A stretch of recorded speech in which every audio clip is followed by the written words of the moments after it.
Happy Thursday, everybody. Thanks for joining me in the card closet. Like usual, we'll start off with a mystery man. This is episode 510. So this episode's mystery man had 510 career doubles. Let's see if you could figure out who he is. His first card was 1977, and it featured him on the minor league team out of Modesto. His next card was in 1979, and it showed him on his minor league team out of Ogden. His rookie card was in 1980 Topps. And then through the years, he's been on a lot of different cards. So in 81 Topps, he was on a league leader card. In 1982 Topps, he was on a league leader card. In 1983, he was on a Donruss Diamond King. 1983 Topps, he was on a record breaker and an all-star card and a league leader card. 1984 Topps, once again, a highlight card and a league leader card. 1985 Topps, he had an all-star card. 1986 Topps, he had an all-star card. In 1987 Topps, he had a turn back the clock. Jump to 1990 Topps, he had a record breaker card. 1991 Topps, an all-star card. 1992 Topps, a record breaker card. 1997 Topps, he was on the Padres. In 1998, for some inexplicable reason, he did not have a Topps card. It was a smaller set that year, only like 503 cards or something. And this Hall of Famer was not in that set. In 1999 Topps issue, he was on the Mets. In 2001 Topps, he was pictured on the Mariners. He also had a highlight card and a Golden Moments card. In 2001 Topps Traded, he appears on a Padres card. In 2002 Topps, he had two highlight cards. 2003 Topps, he appeared on the Red Sox. And 2003 Topps Traded was his very last Topps card, and he was on the Dodgers. So overall, his Topps run ran from 1980 to 2003, minus 1998. So that would be 23 total Topps cards. He had a long career. After his major league career was over, he enjoyed playing ball so much that he continued to play in the minor leagues. And in 2004, he appeared on a Newark Bears card. And while playing for Newark, he was actually third in the league in stolen bases at the age of 45. And then he played for the San Diego Surf Dogs at the age of 46 and helped them win the Golden League Championship that year. Do you know who he is? He played between the minors and the majors. He played 30 years of professional baseball. He is 60th all-time in on-base percentage, 46th all-time in total bases, 27th all-time in hits, 13th all-time in at-bats, 4th all-time in games played, 4th all-time in plate appearances, 2nd all-time in walks, 1st all-time in runs scored, and here's the one clue giveaway, 1st all-time in stolen bases, 10-time All-Star, 3 Silver Sluggers, a Gold Glove, 2-time World Series champion. I think you should know him. Let me know in the comments if you got him right. It is Rickey Henderson. Rickey Henderson, as you can see here, sporting off his 2002 Topps Traded Gold. Don't think I've showed this one before. Part of my gold project. So Rickey Henderson is Mr. Mystery Man for episode 510.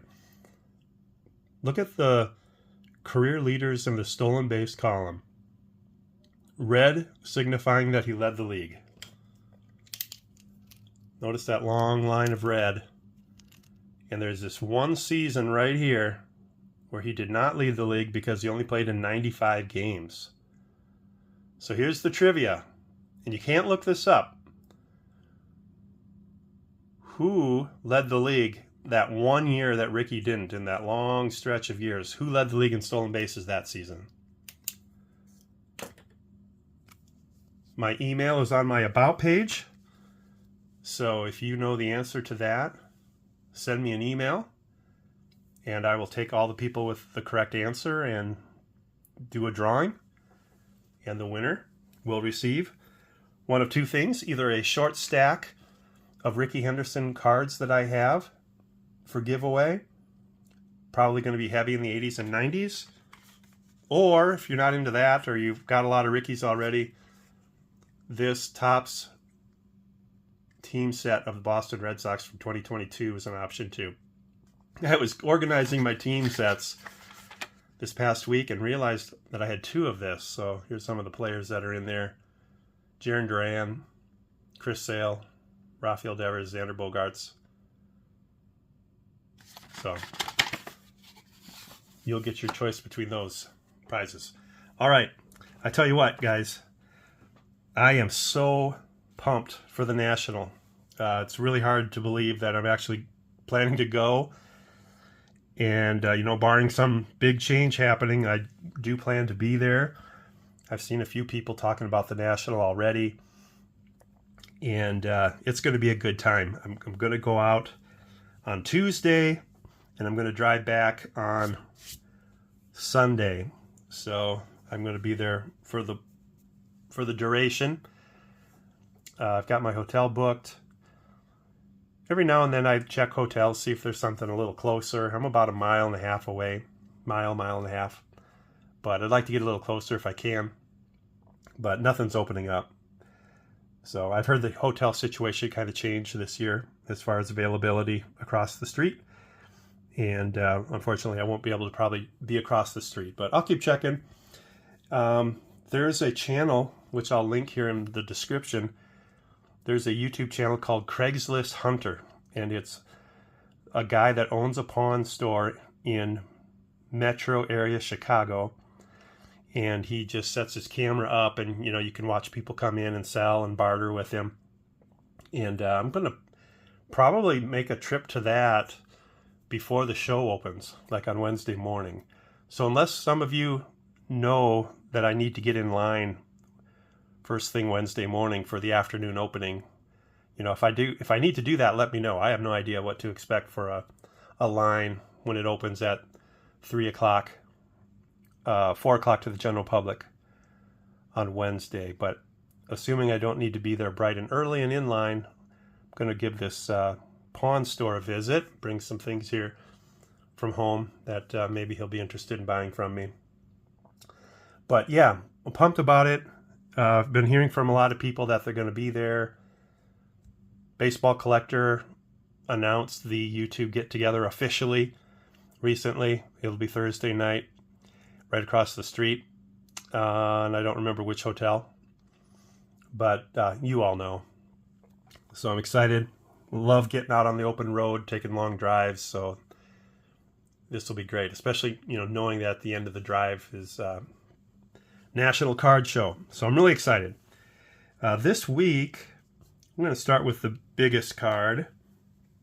This card arrived. These Playing Day Kobe X-Fractors are getting harder and harder to find. This is his 2004-2005 Topps Finest X-Fractor. I have the refractor, and this is the X-Fractor. This is number 199. And these are not, like I said, not easy to come by. The refraction is really good, but it's kind of limited to that middle area. But this will be one thing that I'm looking for at the National is Kobe X-Fractors. So looking to pick up some more of them. I have a few, but they're hard to get. The refractors themselves are hard enough to get, but let alone trying to get the X-fractors. Next up, this is an interesting card. I heard those back pages talk about this card a while ago. This is from 2004, Topps Traded. This is actually an insert. It's not part of the general set. So 2004 Topps had no Barry Bonds cards in it, and neither did Topps Traded that year. Must have been some kind of disagreement over pay or something would be my guess. But it did get resolved, and they threw him in as an insert and called it card 221. And I had not realized, I knew Barry Bonds wasn't in those sets when I collated them years ago. And I believe there's some other cards that he would have been on, like league leader cards that didn't have him on him either. And so, but what I didn't know is that they'd come out with a Barry Bonds card to fill that void. So obviously I didn't leave a space in the Giants. You know, I put my sets together by team. I obviously didn't leave a space for Barry Bonds in the Giants because I didn't think he was in the set. So I'll probably have to tag this at the end, or move everything over and make room for him. I guess after the Giants, it's only the Washington Nationals, and they probably weren't even around in 2004. I'd forget. They probably were. So anyway, got that Barry Bonds. I have no idea if that's a tough card to get or not. It wasn't expensive. Picked up one Hall of Famer additional to my 2023 Topps Chrome Platinum Anniversary Prisms.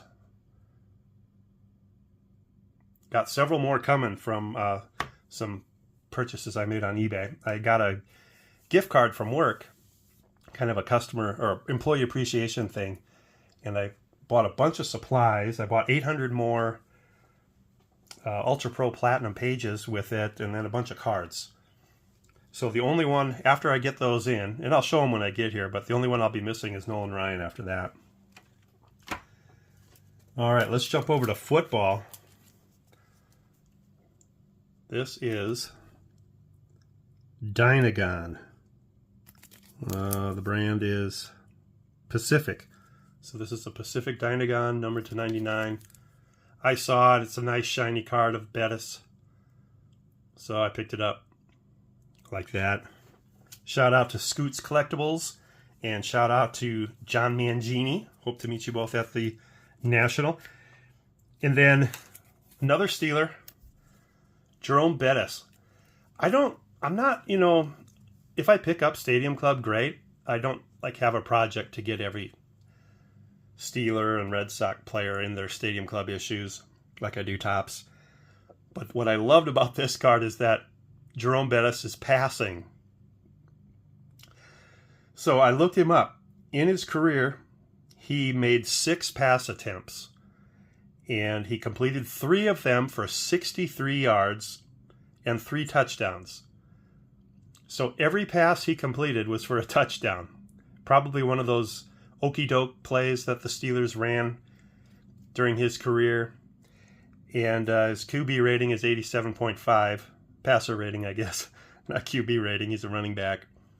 And he made 1 pass attempt in the playoffs, and it was incomplete. So somehow out of those 7 career pass attempts, they caught one on a card. I thought that was pretty cool.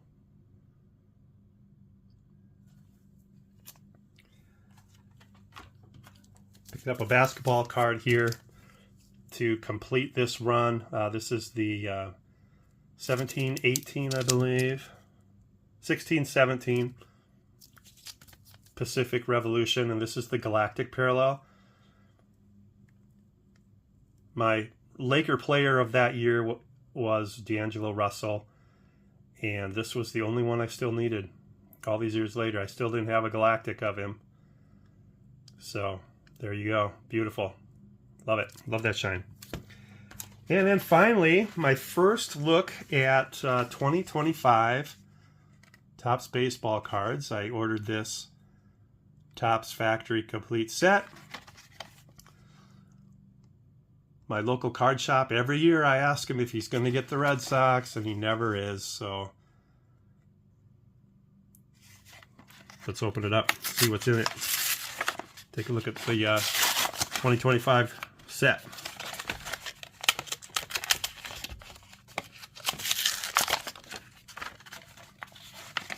Without damaging them. I'm going off camera because I'm going to swipe them for something not as good. So here's the Yankees team set. No, I'm just kidding.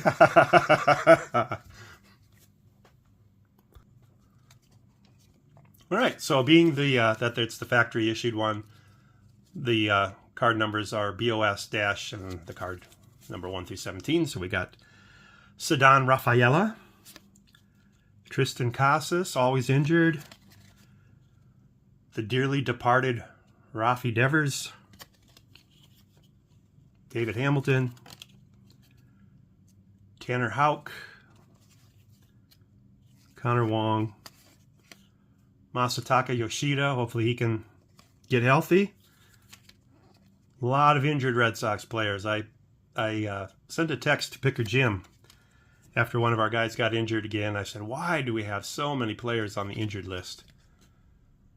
Year after year after year, we've got injury after injury. Jarren Duran led the league in triples and doubles last year.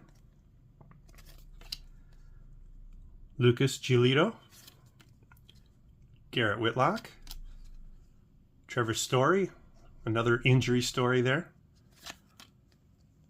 Brayan Bello, Cutter Crawford, supposed to have a lot of potential there. Richard Fitz, never heard of him.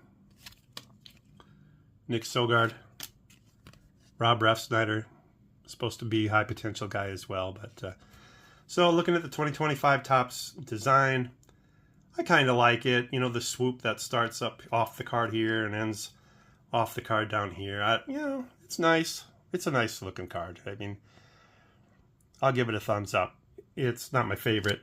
But, you know, if your job is to come up with set designs, and you've got to do it for Topps, you've got to do it for Finest, you've got to do it for Topps Lineage, Topps Now, Bowman, you know, that's a lot of card designs to come up with every single year. So, anyway, guys, looking forward to meeting you all at the National. I'll be hopefully doing more videos before that, but can't tell you how excited. It's really kicking in now that it's just a month away. I've got lots of questions too, being a first timer. So, you know, let me know in the comments, you know, if you can help me out. Like, I'm thinking about parking. I'm thinking about, like, after hours, like if you're at the event, are you allowed to park in the hotel parking lot, et cetera, logistical kind of things. So give me your advice if you can, please. All right, guys. Thanks for watching. Take care and have a great weekend. Bye now.